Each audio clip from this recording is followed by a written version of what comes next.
Every team on the current Formula One grid has completed exactly 0 laps at the new Madrid circuit in Madrid. Not practice laps, not installation laps. 0. The track exists for every engineer on the grid only as a blueprint, a set of coordinates fed into a simulator that nobody can fully trust yet. A simulator can model a corner 1,000 times over, but it cannot produce the truth of that corner until a real car runs on real asphalt. That is the exact gap that separates every team on the grid from one team this week, Ferrari. Before anyone raises the obvious objection, this is not the first vehicle to touch the tarmac. Carlos Sainz, the circuit's official ambassador, already completed several demonstration laps in a 450 brake horsepower Ford Mustang GT back in May 2026, with F1 presenter Lawrence Barretto riding alongside him. Those laps mattered for atmosphere and marketing, and Sainz himself offered a preview of what drivers could expect, saying the corner looks impressive because we're going to be entering that corner at a very high speed, around 180 to 200 kilometers per hour. But a road car carrying none of a Formula One car's aerodynamic load, running on street tires, tells engineers almost nothing about how a current specification single-seater will actually behave under full downforce. So the real question stands. How did one team find a way around a rule built specifically to prevent this? The FIA's testing of previous cars' regulations exists precisely to stop what appears to be happening here. Under those rules, a team cannot run a current specification car at a circuit that did not host a Grand Prix of the year immediately before the championship year. Since the Madrid has never hosted a Formula One race, that rule alone should have closed the door completely. Many fans assume there is a workaround using an older chassis instead of the current car, but that route is blocked too. The same regulation restricts running at new or heavily modified venues regardless of which car generation is used, specifically to prevent any team from harvesting an unfair data advantage before a race weekend. On paper, from every conventional angle, Ferrari should not have been able to put a car on this track at all. So how did the SF26 end up doing exactly that? The answer sits in a completely separate article of the rulebook, the Promotional Event Clause, commonly known as a filming day. Under the current sporting regulations, every team is permitted 2 filming days per calendar year.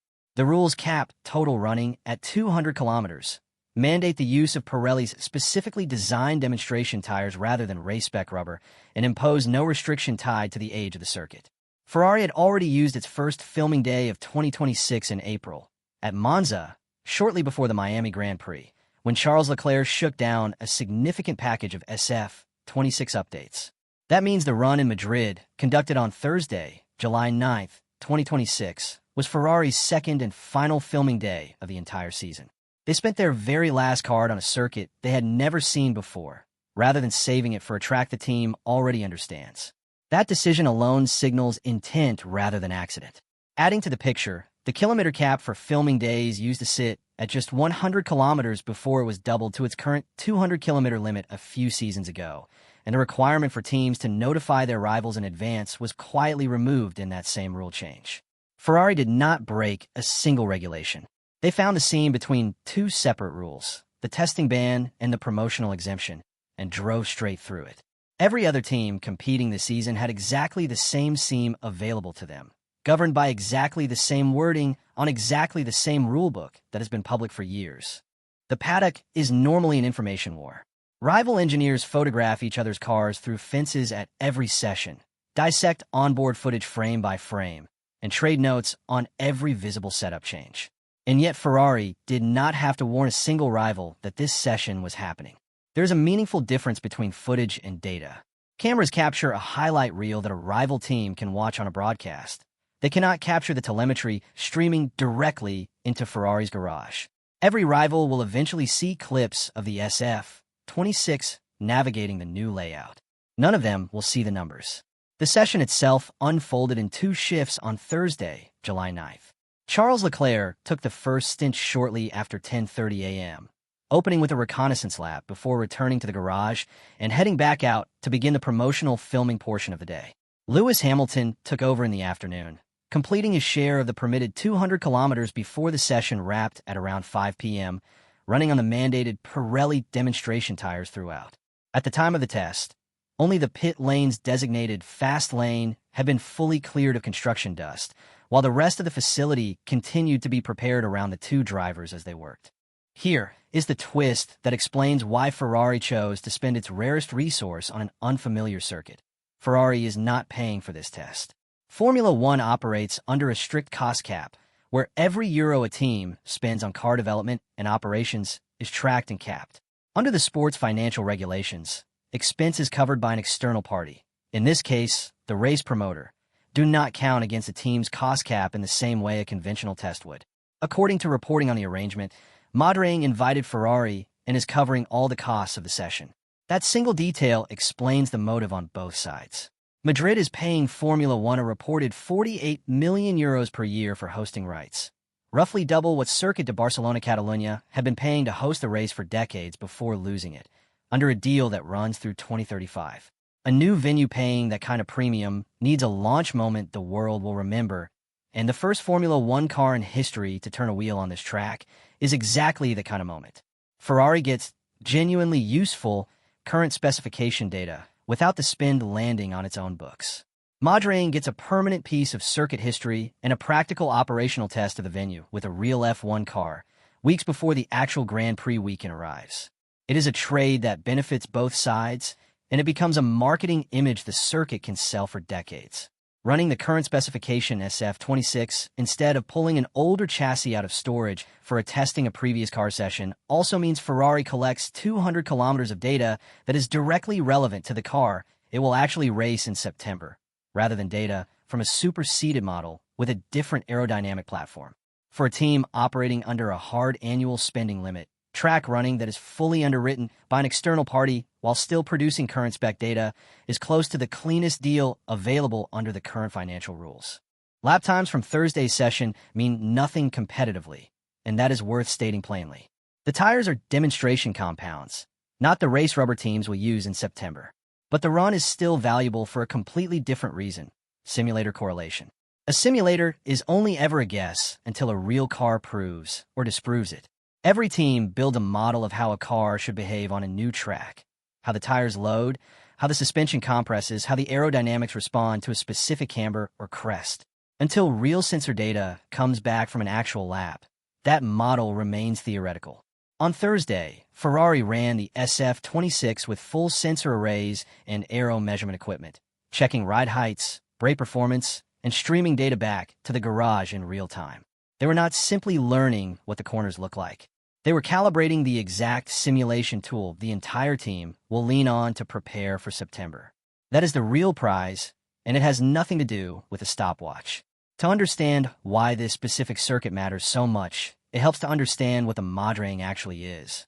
It is a hybrid circuit combining street sections near the IFEMA exhibition grounds with a more traditional permanent layout extending into the Valdebebas area near Madrid, Barajas Airport.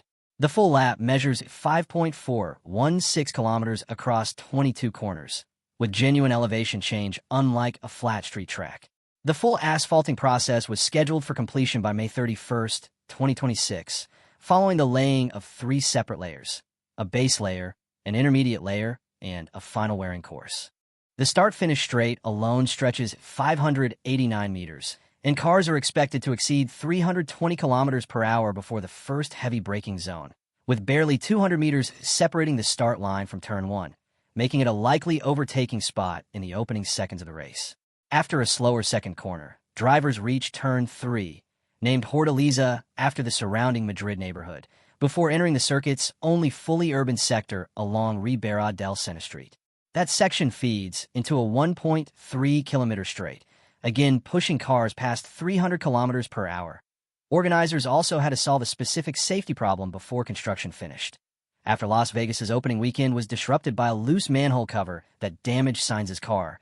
Madrid's chief operating officer Carlos Jimenez confirmed the team rerouted telecommunications, power, water, drainage, and gas lines specifically to eliminate every manhole cover from the racing surface, a process that consumed roughly 11 to 12 months of paperwork and permitting alone. The defining feature of the entire circuit is Turn 12, nicknamed La Monumental, after one of Spain's most famous bullrings. It is a 550-meter, semicircular bank corner with a maximum 24% banking angle, the steepest permitted on the current Formula One calendar, rising to a height of 10 meters. Drivers are expected to spend roughly 6 seconds loaded into the corner at speeds around 180 to 200 kilometers per hour, experiencing over 4G of sustained cornering force before facing a blind, cresting exit that drops them toward a sharp 90-degree left-hander at turn 13. Sainz, who tested the layout in May, described the sensation directly.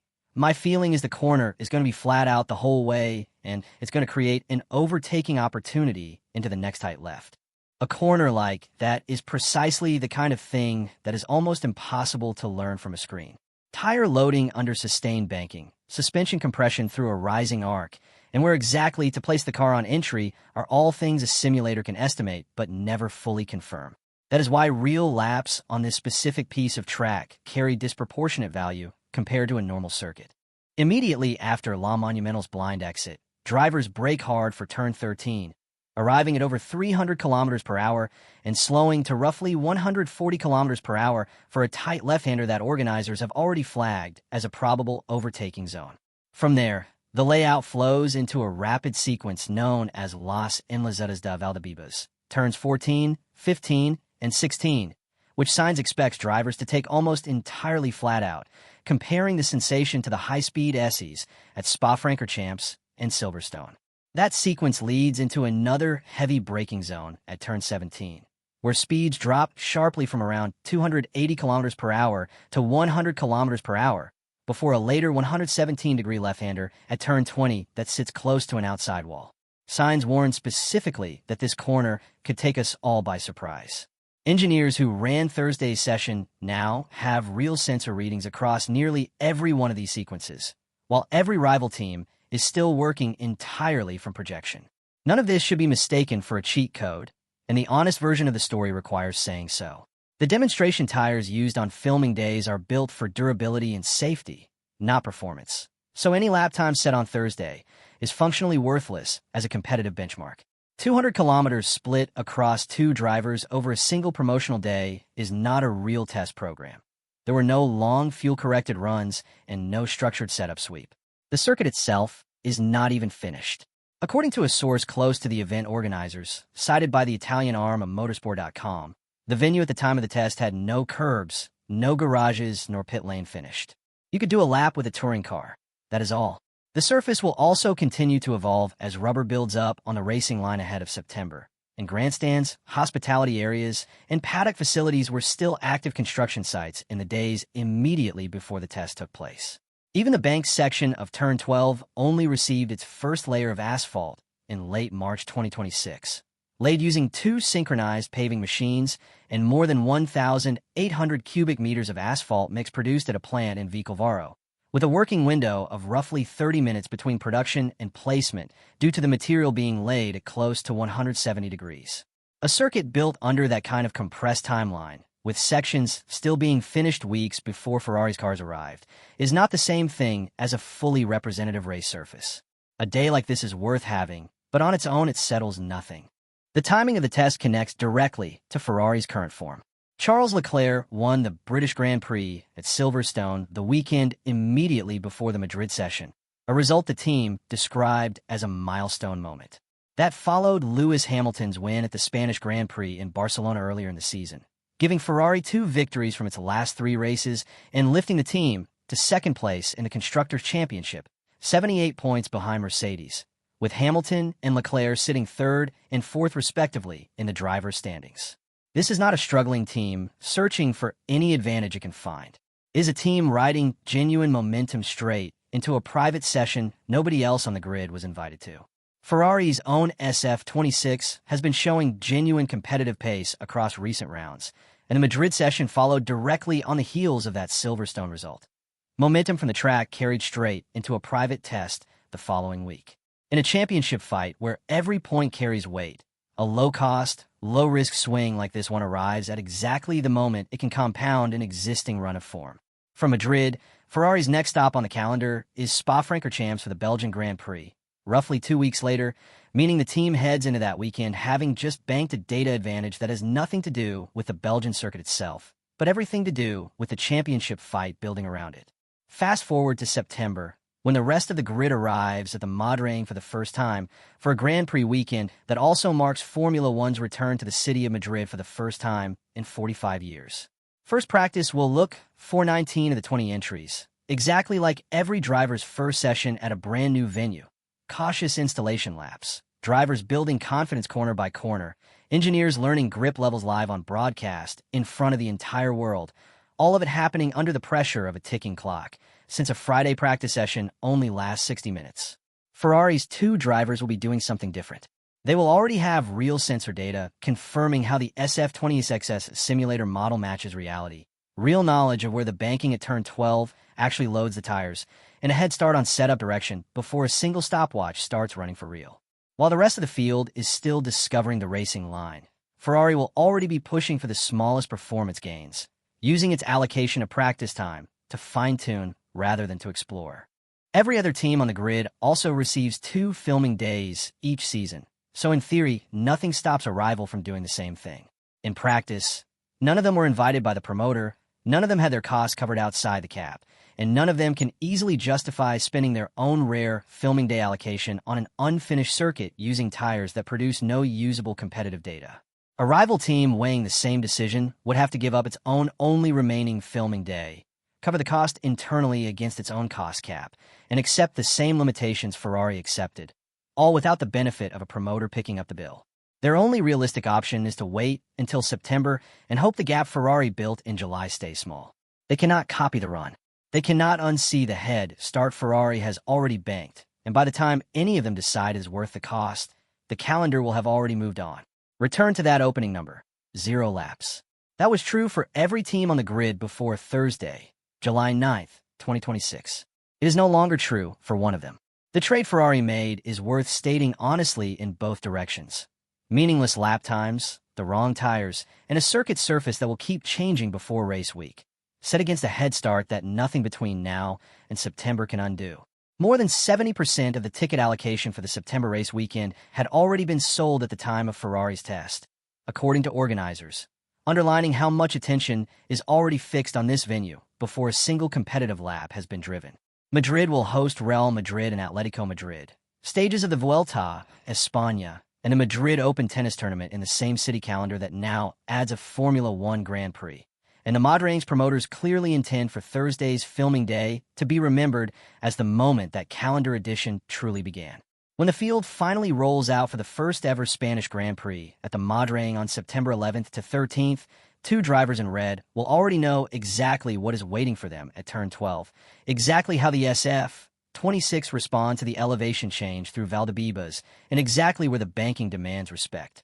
Every other driver on the grid will be arriving blind, learning live, in front of a global broadcast audience, on a track that one team has already quietly made its own.